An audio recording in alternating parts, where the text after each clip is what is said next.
예, 여러분 안녕하십니까? 크고 작은 실패를 겪게 되잖아요. 실패를 겪지 않은 사람도 있겠지만 저는 아무튼 여러 가지 실패와 좌절, 절망을 겪고 42살 이 나이까지 왔습니다. 오늘은 제가 느꼈던 그 작은 실패는 말고요. 작은 실패는 말고 큰 실패, 큰 실패나 제 인생을 휘청거리게 만들 정도로 저를 힘들게 했던 그런 일이 두 가지가 있었거든요. 그 중에 첫 번째를 말씀을 드리겠습니다. 첫 번째는 뭐냐면 제가 20대 중반에 이제 고대 법대로 편입을 하고 사시 시험을 이제 준비를 하게 되잖아요. 그러면서 제가 2차 시험에 떨어지게 됩니다. 그게 이제 27살에 이제 2차 제시에 떨어지는 경험을 하게 되죠. 그때 느꼈던 절망감에 대해서 그때 제가 썼던 2003년입니다. 때는 2003년이고요. 그때 제가 느꼈던 절망감과 그걸 어떻게 극복할 수 있었는지, 극복해야 되잖아요. 다시 시험을 보든 아니면 다른 새로운 일을 하든 어떤 결정을 하던 간에 27살의 나이에 주저앉을 수는 없으니까 뭔가 새로운 일을 시작할 수 있는 그런 에너지를 다시 채워야 되는 상황이 왔죠. 당시 제가 썼던 저의 일기를 한번 들으시면서 어떤 마음가짐을 가져야 하는지 한번 참고해 보시면 도움이 되실 것 같아서 오늘 한번 그 일기를 위주로 말씀을 드리겠습니다. 자, 그 전에 설명을 좀 드리면 이제 제가 고대 법대를 편입을 했잖아요. 근데 저는 일반 편입이 아니고 학사 편입을 했단 말이에요. 학사 편입은 3학년으로 편입이 되는 겁니다. 그래서 3학년, 4학년, 2년을 다녀야 되는 거고 4학기 수업을 들어야 되죠. 물론 학점 그렇게 해야지 이제 학점을 다 채울 수 있게 됩니다. 저는 이제 고대 법대로 들어가서 거기 앞에서 하숙을 했어요. 하숙을 하면서 3학기 수업을 듣습니다. 그러니까 편입해서 3월 학기, 9월 학기 듣고 그 다음에 3월 학기까지 들었어요.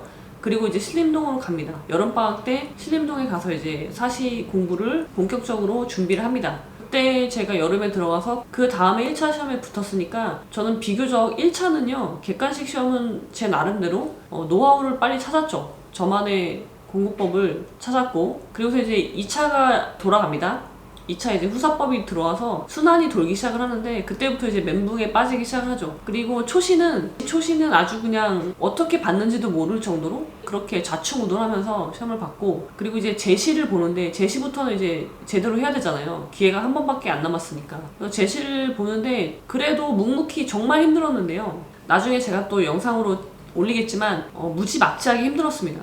아무튼 근데 그런 상황에서 저를 이제 다독여 가면서 이제 마음을 추스려 가면서 시험을 봤죠. 시험장에 가서 그래도 할 수 있는 최상의 컨디션으로 가서 시험을 봤습니다. 그리고 저는 이제 신림동에 있을 이유가 없으니까 다시 학교로 복학을 해요. 4학기 한 학기가 남았잖아요. 복학을 해서 9월 학기에 이제 수업을 듣습니다. 마지막 남은 학기 수업을 듣죠. 그리고 12월이 됩니다. 12월 초에 이제 발표를 하거든요. 12월 1일인가 그때 발표를 했었던 것 같아요. 자, 발표를 하는데 그때는 이제 기말고사 시즌이죠. 기말고사 시즌인데 제가 이제 합격자 발표를 학교에서 듣게 됩니다. 불행히도 저는 그때 떨어졌습니다. 2차 제시에 떨어진 거죠. 그럼 어떻게 해야 됩니까? 다시 1차부터 다시 봐야 되는 거잖아요. 그때의 절망감은 이루 말할 수가 없죠. 그때 제가 썼던 일기를 한번 읽어드리겠습니다. 들어보십시오. 2003년 12월입니다. 기말고사 즈음에 합격자 발표가 났다. 행정법 대량 꽈락 사태가 발생하면서 커트라인보다 월등한 점수를 받고도 불합격하는 인생 최대의 위기가 닥쳐왔다. 1차 준비를 해놓지 않아 무척이나 당황했고 너무나 억울해서 눈물이 펑펑 쏟아졌다. 내 주변의 모든 것에 대한 배신감을 느꼈다. 이렇게 끝낼 것이었으면 왜 시작하게 하셨냐고 하느님을 원망했다. 그러나 착잡한 심정을 뒤로하고 당장 닥친 기말고사부터 해결해야 했다. 기말고사와 학점관리 때문에 12월 한 달을 다 보내고 나서야 겨우 신림동에 둥지를 틀고 사법시험 1차 공부를 시작할 수 있었다. 여기까지입니다. 그러니까 그 당시에요, 무슨 일이 있었냐면 2003년도에 행정법에 대량 꽈락 사태가 발생합니다. 그게 어떻게 된 거냐면 그 당시 저는 행정법 단권화를 기본서로 안 하고, 기본서라고 하면 이제 김동희 교수님 책을 많이 봤는데 도저히 김동희 교수님 책으로는 제가 끝까지 못 가겠는 거예요. 그래서 그 책을 포기하고 그 이병철 변호사님이 쓰신 행정법 그 요약서가 있습니다. 그걸로 이제 공부를 했거든요. 그걸로 공부를 하고 시험을 봤는데 그때 이제 아마 출제위원이 고대에 모 교수님이 들어가셨어요. 원래 2차 시험은요, 케이스가 하나 나오고 단문이 2개에서 3개 나오잖아요. 단문 문제였는데 아무도 예상하지 못한, 그러니까 그걸 브레타라고 하잖아요. 브레타가 나온 거죠, 문제가.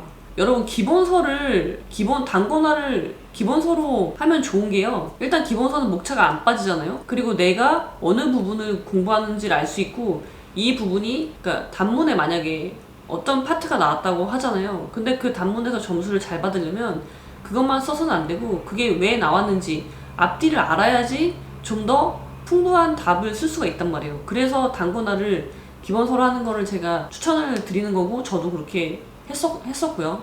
근데 이제 제가 그때 행정법을 기본서로 하지 않고 요약서로 했잖아요. 근데 브레타 문제가 나왔어요.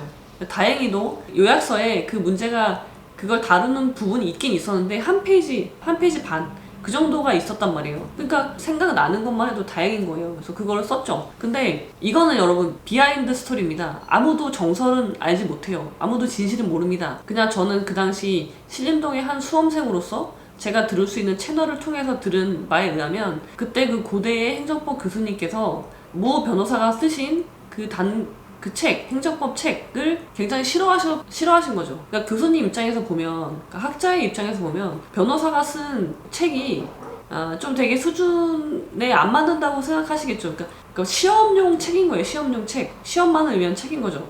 그러니까 교수님이 보기에는 굉장히 못마땅하셨을 수 있어요. 그래서인지는 모르지만 여러분, 풍문입니다. 그래서 그 신림동의 대부분의 학생들이 봤던 모 변호사님이 쓰신 행정법 책에 나오는 내용을 쓴 사람은 일괄적으로 다 꽈락을 주신 겁니다. 꽈락을 주셨다고 해요. 꽈락 38점. 여러분, 꽈락 아시죠? 40점 이하면 아무리 7과목 중에 단 한 과목이라도 40점 이하가 나오면 아무리 높은 점수를 받아도 평균이 커트라인보다 월등히 높아도 불합격인 거 아시죠? 그랬습니다, 사실은. 그때 법무부에서 노무현 정권 때였는데요. 법무부에서 사법고시 합격생을 1000명을 배출하겠다라고 얘기를 한 상태였고, 그래서 이제 1000명을 선발해야 되는데 행정법 그 꽈락 사태 때문에 안 되는 거예요, 1000명이.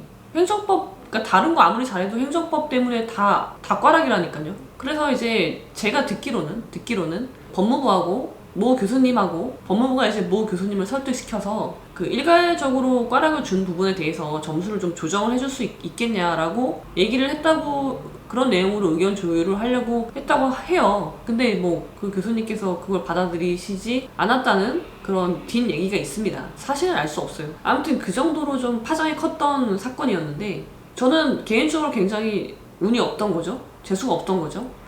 제가 거기 딱 걸린 거죠. 그래서 저는 그 학설을 썼고, 그 모 변호사님의 책에 나오는 내용을 썼고, 교수님 출제위원이신 그 교수님으로부터 38점을 받습니다. 그래서 제가 방금 말씀드린 그 케이스, 다른 모든 과목에서는 월등한 점수를 받았음에도 불구하고 그 행정법 38점 때문에 제시에서 불합격을 하게 됩니다. 시험에 떨어집니다.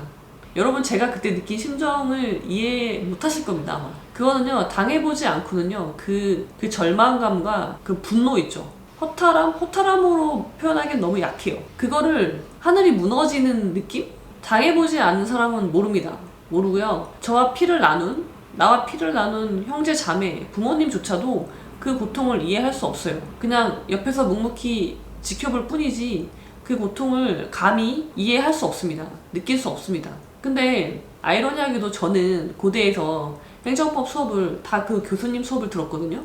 전 그 교수님을 무척 엄청 좋아했고 존경했고, 왜냐면 굉장히 카리스마가 있는 분이었거든요. 그래서 그분의 행정법 수업을 모두 들었고 모두 다 A를 받았거든요. 그럼에도 불구하고 정작 시험에서는 38점 꽈락 점수를 받아서 이제 보기 좋게 그 시험에서 미끄러졌죠. 제가 아무리 다른 과목을 평균 이상 점수를 받고 커트라인 점수보다 높은 점수를 받았어도 떨어진 건 똑같잖아요. 이래서 떨어지나 저래서 떨어지나 떨어졌다는 결론은 달라지지 않으니까. 아무튼 전 떨어졌죠. 근데 그때가 기말고사 시험이랑 겹친단 말이에요. 그때 느꼈던 멘붕을 뭐라고 설명드리기가 어려울 정도였습니다. 근데 저는 대학교 학부, 특히 이제 우리나라는 학부를 더 쳐준단 말이에요. 석박사는 학부보다 비교적 좋은 대학을 가는 게 학부보단 쉬워요. 그래서 우리나라는 학부가 굉장히 중요한 나라이고, 학부에서 성적이, 저는 이렇게 생각해요. 학부 성적은요, 여러분은 평생 따라가는 겁니다. 예를 들어서 학교는요, 막말로 말해서 내가 바꿀 수 있어요. 다른 학교 가면 돼요, 진짜. 바꾸고만 싶다면 학교 바꾸면 돼요. 바꿀 수 있어요. 근데 학점은 못 바꿔요. 그리고 내가 나중에라도 학교를 바꾸고 싶더라도요, 학점이 좋아야 되는 거예요. 여러분의 대학교 시절의 학점은요, 어떤 면에서 여러분의 발목을 잡을 수 있어요. 저는 그래서 학점에 굉장히 신경을 많이 썼고, 시험에 떨어졌지만, 발표가 났지만, 여기를 수습을 안 할 수가 없는 거예요. 지금 학교 시험이 더 중요했거든요. 그 당시 저의 가치관에서 봤을 때는 다시 사시 1차를 보는 것보다 12월에 발표가 났으니까 다시 1차 시험을 준비해야 되잖아요.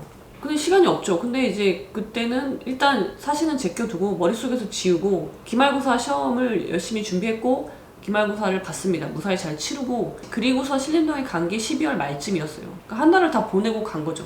다행히 저는 고대 법대를 졸업할 때 마지막 학점이 4.0이었습니다. 4.5 만점에 4.0이면 어디 내놔도 부끄럽지 않고요. 여러분들이 나중에 뭐 유학을 가든 뭘 하든 간에 자신있게 내놓을 수 있는 학점입니다. 자, 그렇게 관리를 하고 이제 신림동으로 갑니다. 저는